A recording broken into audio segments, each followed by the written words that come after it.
ጤና ይስጥልኝ እጅግ የተወደዳችሁና የተከበራችሁ የዩቲዩብ ቻናል ቤተሰቦች ወቅታዊና ሰበር መረጃ ይዤ ቀርቤያለሁ። በሐመር ነኝ። መረጃዎች በዩቲዩብ ቻናል ላይ ሲጫኑ ቀድሞ ወደ እናንተ እንዲደርስ ቻናሉን ሰብስክራይብ ማድረግና የደወል ምልክቱን መጫኑን አትርሱ።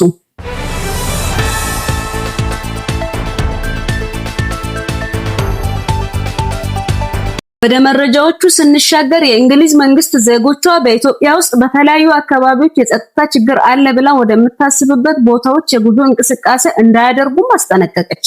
የአፍሪካ ህብረት በኢትዮጵያ ፌደራል መንግስትና በህዝባዊ ወያኔ ሓርነት ትግራይ ወይም ህወሓት መካከል የተደረሰውን የጦርነት ስምምነት ከማሸማገል አልፎ ሰሞኑን ዳግም እየተቀሰቀሰ ያለውን የትግራይ አካባቢ የጸጥታ ችግር ወደ ንቁ ክትትልና ለተጎዱ አካባቢዎች የሰብአዊ እርዳታን ጨምሮ ወደ ማድረግም ተሸጋግሯል።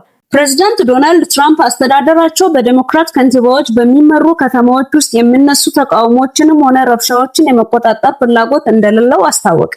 በመቀጠልም የእንግሊዝ መንግስት ስጋት የሆነባቸውን አካባቢዎች ዝርዝር መረጃ ከጉዞ እገዳዎች ጋር ስለ አፍሪካ ህብረት በኢትዮጵያ ስላሉ የጸጥታ ችግሮች ክትትልና ስለ ፕሬዝዳንት ዶናልድ ትራምፕ አስተዳደርና በዲሞክራት ከንቲባዎች እየተነሱ ስላሉ ተቃውሞዎች ያለውን ዝርዝር መረጃ የማጋራችሁ ይሆናል። አብራችሁን ቆዩ።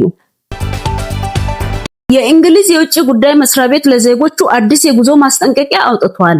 ይፋ የሆነው ይህ የጉዞ ማስጠንቀቂያ ከዚህ ቀድሞ ባወጣው ላይ ማሻሻያዎችም የተደረጉበት ነው። አዲሱ ማስጠንቀቂያ በህወሓትና በኢትዮጵያ መንግስት መካከል አዲስ ግጭት መፈጠሩን በመግለጽ ዜጎቹ ወደ ትግራይ ክልል ሙሉ በሙሉ እንዳይሄዱም አሳስቧል። እንዲሁም ወደ አማራና ጋምቤላ ክልል ዜጎቹ ፈጽሞ መሄድ እንደሌለባቸው የሚገልጸው ማስጠንቀቂያ ወደ አፋር ክልልም ደግሞ ከኤርትራ ጋር በሚያዋስነው ድንበር በ10 ኪሎ ሜትር ርቀት ላይ መጓዝ እንደሌለባቸውም አስጠንቅቋል።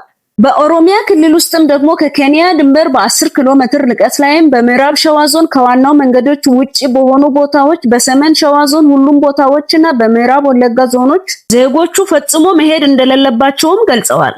በአጠቃላይ ዜጎቹ መሄድ የሌለባቸውን ቦታዎች በኢትዮጵያ ካርታ ላይ በቀይ ቀለም ከፍለዋል። እንደ ኢሮፒያን አቆጣጠር ህዳር 2022 በኢትዮጵያ የፌደራል መንግስትና በህዝባዊ ወያኔ ሓርነት ትግራይ ወይም ህወሓት መካከል የተደረሰውን የጦርነት ስምምነት ተከትሎ የአፍሪካ ህብረት በሰሜን ኢትዮጵያ ያለውን የሰላም ሂደት በመከታተልና በማስቀጠል ተሳትፎ እስከ 2026 መጀመሪያ ቆይቷል። የአፍሪካ ህብረት ትኩረት ከሽምግልና ወደ ንቁ ክትትል፣ የጸጥታ ማነቆችን መፍታትና በግጭት ለተጎዱ አካባቢዎች ሰብአዊ እርዳታዎችን ወደ ማመቻቸትም እንደተሸጋገረ በራሱ ገጽ ላይ አጋርቷል። የአፍሪካ ህብረት ኮሚሽን ሊቀመንበር መሐመድ አሊ ዩሱፍ በትግራይ ክልል በጥር ወር 2026 እንደገና የተቀሰቀሰው ግጭት እና የጦርነት ሪፖርቶች ከፍተኛ ስጋት እንደፈጠረባቸውም ገለጹ። የአፍሪካ ህብረትም ከፍተኛ ቁጥጥር እንዲደረግ በማሳሰብ የአፍሪካ ህብረት የክትትል የማረጋጋትና የተግባር ተልዕኮውን በትግራይ ክልል መቀጠሉን ገልጿል። ይህም የስምምነቱን አፈጻጸምን ለማረጋገጥ ወሳኝ ነውም ብለዋል።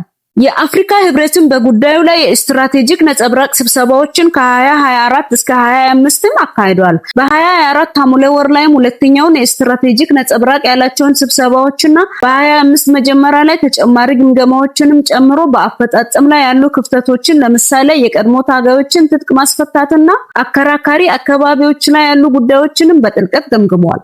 ዶናልድ ትራምፕ አስተዳደራቸው በዲሞክራት ከንቲባዎች በሚመሩ ከተማዎች ውስጥ የሚነሱ ተቃውሞዎችንም ሆነ ረብሻዎችን የመቆጣጠር ፍላጎት እንደሌላቸው አስታወቁ። ፕሬዝዳንት ዶናልድ ትራምፕ በትሩዝ ሶሻል ገጻቸው ባሰፈሩት መግለጫ የሀገር ውስጥ ደህንነት ወይም DHS ጸሐፊ ክሪስቲኖ የፌደራል ኃይሎች ትኩረታቸውን በፌደራል ህንጻዎች ጥበቃ ላይ ብቻ እንዲያደርጉም ትዕዛዝ ሰጥተዋል። ፕሬዝዳንቱ ይህንን ያሉት በመላው አሜሪካ ስራ የለም፣ ትምህርት የለም፣ ገበያ የለም በሚል መሪ ቃል የትራምፕ አስተዳደርን የኢሚግሬሽን ዘመቻ የሚቃወሙ በዛ ያሉ የስራ ማቆም አድማዎችና ሰልፎች በሚኒሶታ ግዛት የነ አሌክስን በፌደራል ወኪሎች መገደላቸውን ተከትሎ ነው። የፕሬዝዳንቱ መግለጫ በፌደራል መንግስትና በዲሞክራት ከተሞች መካከል ለረጅም ጊዜ የቆየውን ውጥረት ዳግም አንስቶታል በማለት ነው። የፌደራል ኃይሎች የፌደራል ህንጻዎችን ብቻ ይጠብቃሉ። የስቴትና የአካባቢ ንብረቶች ጥበቃ የከንቲባዎችና የገዢዎች ኃላፊነት ይሆናል። ከተሞች የፌደራል እርዳታ የሚቀርብላቸው የአካባቢው ባለስልጣናት እባካችሁ ብሎ ተማጽኖ ሲያቀርቡ ብቻ ነውም ብለዋል።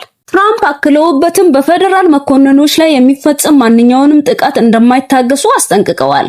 በመኮንኖቹ ፊት ላይ መጥፋት፣ መኪናዎችን መምታት ወይም ድንጋይ መወርወር አይቻልም። ይህን የሚያደርጉ ሰዎች ከባድ ዋጋ ይከፍላሉም ብለዋል። የዲሞክራት ከንቲባዎች ማህበር ትራምፕ በአሜሪካ ከተሞች ላይ ጦርነት አውጀዋል ሲሉ ቀደም ብሎ ከሰዋቸውም ነበር። ፕሬዝዳንት ዶናልድ ትራምፕ በመግለጫቸው የተመረጥኩት የደንብ ቁጥጥርን፣ ብሔራዊ ደህንነትንና ሕግና ስርዓትን ለማስከበር ነው፣ አሜሪካ የምትፈልገው ይህንኑ ነው በማለት አቋማቸውን አጽንተዋል። እጅግ የተወደዳችሁና የተከበራችሁ አድማጮቼ በሌላ መረጃ እስክንገናኝ ድረስ ሰላም ቆዩልኝ።